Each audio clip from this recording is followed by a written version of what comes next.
Unhinged. Chaotic. They just don't care at all. Duolingo's social media marketing strategy is something quite extraordinary. They're just too good at this. But this kind of marketing actually makes some sense for them. So let's explain how, and more importantly why, a language learning app decided to behave like this on the internet. All of the latest trends. Duolingo, the largest online language learning platform in the world. To understand the history behind Duolingo, let's go to 2011 at Carnegie Mellon University in Pittsburgh. It was started by computer science professor Luis von Ahn and Severin Hacker. Duolingo set out on a mission to make language learning free and accessible to everyone. Oh, and von Ahn was actually the guy who created reCAPTCHA. You know, the thing that you see on websites where you select the crosswalks to prove you're not a bot? Yeah, that thing he made and sold to Google before. Anyways, Duolingo launched in 2012. It was a different way to learn a new language. It was fun. Felt more like a game rather than a class. And by 2018, it got over 300 million users. Every year since then, they just kept growing, expanding the number of languages they offered, and eventually went public in 2021. According to the report in 2023, they have over 4.8 million paid subscribers. That's people paying for Duolingo. Duolingo became Pittsburgh's first ever unicorn. That's a company valued at over $1 billion. So the rise of Duolingo is definitely product driven. The branding is quite good as well, but it was actually around this time of the COVID pandemic that we saw a slight shift in the way that Duolingo operated its marketing. TikTok is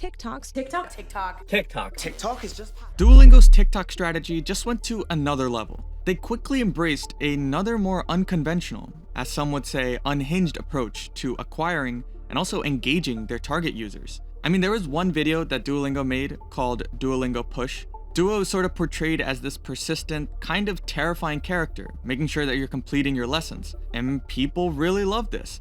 It quickly became this subculture meme. And these kinds of memes just kept going on and on. Here's another video, where someone's looking out their window only to be scared when they see Duo staring right back at them. This post got over 5 million views, and tons of interactions. Just take a second to think about how much time this cost Duolingo, and how much money they spent on this. Nothing. Pennies, compared to the organic reach that this got them.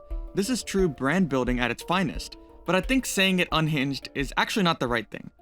Their content is like always 2 steps ahead of the trend, so it most definitely goes viral with all the chronic social media users who understand the joke, and it makes people feel like they're watching something kind of novel, like they're part of the inside group. But this makes sense if you think about their target audience. It's made up of people who are looking to learn a new language in an easy and also fun way.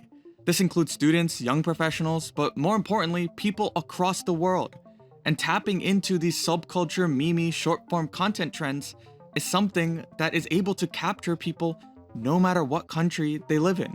And these kinds of videos definitely do well on TikTok, so the algorithm keeps rewarding it. Because it really has nothing to do with Duolingo, the language learning app, but rather this funny looking bird that looks adorable and a little weird, but relatable. That's why it's so easy for these algorithms to pick up the content. You feel like it's less of an ad from a business and more like a regular person posting stuff on TikTok. And it makes Duolingo stand out in a crowd of apps and businesses that are just struggling to adapt to the changing short-form driven algorithm content that saw an insane growth during COVID.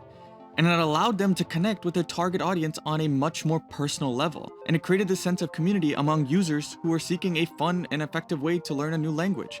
This makes sense though, because more and more younger people are gravitating towards using brands that they align closely with, communities that they feel part of. In fact, most young people probably make their purchase decisions based off this. That's why influencer marketing works so well for certain brands. And yeah, Duolingo isn't necessarily doing influencer marketing here, but their sense of community when you watch Duolingo videos is creating the same psychological effect. I mean, it also helps that an app that wants you to keep logging in and doing your language lessons is subconsciously reminding you to log in and complete your lessons every time you see one of their TikTok videos. But it's not just Duolingo taking advantage of short form content in this kind of way. Liquid Death is this company that sells water in these big aluminum cans. These cans look like you're drinking beer or Red Bull. Effectively, Liquid Death is a marketing and content company. They just happen to sell water bottles. And they also do stuff that's quite different. People love it because it just feels different to them. That's why you also see a lot of brands, especially in the tech world, doing what a lot of people call shit posting. Posting memes, random inside jokes, and references, and literally posting random shit. But this works. People relate to it. And 99% of the posts have honestly nothing to do with the brand itself, just to the general audience that the brand appeals to. And yeah, it might turn off a small segment of people, but if you have the product to back it up and the target demographics align with this kind of content, it's kind of a no-brainer to post things like this. In fact, posting a more traditional corporate style might end up losing you a lot of money. So back to Duolingo. On one hand, they could have spent hours of their time running ads, partnering with celebrities and influencers, and doing all sorts of the traditional marketing strategies that consumer companies do. This would have cost millions, and probably resulted in the same number of user signups and downloads to their app. Or do the more crazy idea. Spend little to no money, create viral brand-building organic pieces of content. Sure, there might be some videos and pieces of content that don't do as well, and flop. And yeah, it might turn off some of those possible users. So not every company can afford to do this, or even weigh these options. But for one like Duolingo, it's worth it for them to try something like this, because even if it generates the exact same number of downloads to their app, this style of content is memorable. They're conversation starters, and get people talking about your brand for practically free. So when you compare the quality of the leads and app downloads that Duolingo is generating from this organic marketing, I'd probably guess that it is much higher and stickier, meaning that the people that are downloading the app use it for longer when they're coming from this kind of organic marketing, rather than if they were to just be another one of those traditional, boring language learning apps.